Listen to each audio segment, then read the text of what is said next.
The words left his mouth like spit. "You can't even afford a car, so shut your damn mouth."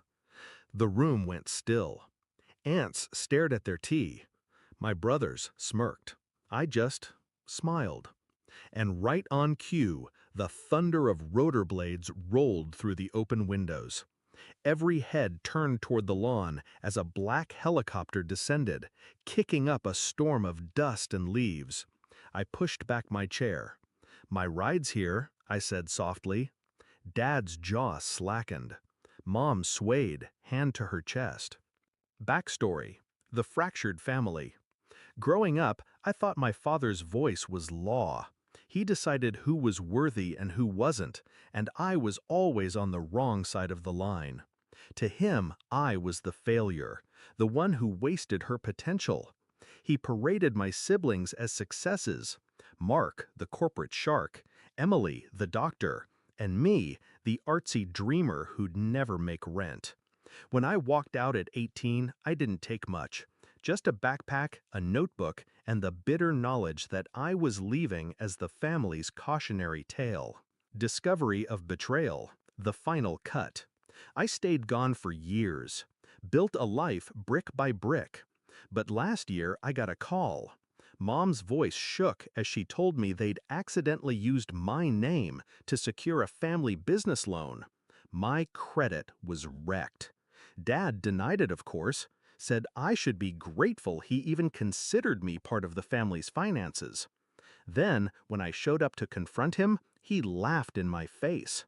That was the day I stopped thinking about reconciliation and started thinking about revenge.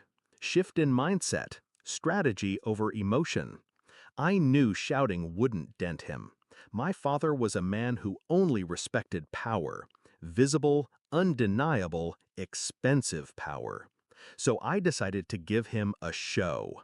Not just to humiliate him, but to rewire the family's hierarchy, to make sure my name would never again be spoken with pity. The plan was simple: show up to the next family meeting as the version of myself they swore I could never be. But not through fake appearances, through proof, through assets, contracts, partnerships, and an entrance they'd never forget. Execution: building the moment. First, I called my business partner, Andre. We'd been quietly running a digital agency for the past 5 years. What started in my tiny apartment now had offices in 3 countries. We liquidated part of last quarter's profit into a trust, in my name alone. Then I signed the purchase of a waterfront property the day before the meeting. Finally, Andre made the call to a charter company. I didn't want a flashy sports car.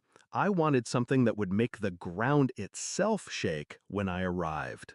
Climax: the confrontation. The meeting was at my parents' estate.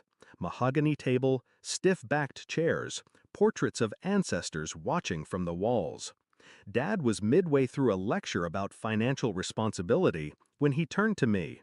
"You can't even afford a car, so shut your damn mouth." I let the silence breathe.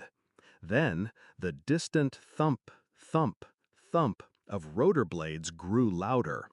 Everyone turned to the windows as the helicopter descended, the sunlight flashing off its black body. I stood, smoothing my blazer. "My ride's here." The pilot stepped out, holding the door open like I was royalty. And just before I left, I slid a folder across the table. Property deed, waterfront villa, paid in full, under my name. I turned to my brothers. "Next time you want to borrow money, send me an email." Dad's face was bloodless. Mom whispered, "Oh my God," before collapsing into her chair. Resolution: walking away. Outside, the wind from the rotors whipped my hair into my face. I climbed in, buckled up, and didn't look back until we were airborne. From above, I could see them still standing on the lawn, tiny figures staring up at the sky. For the first time in years, I wasn't the failure, and I realized I never had been.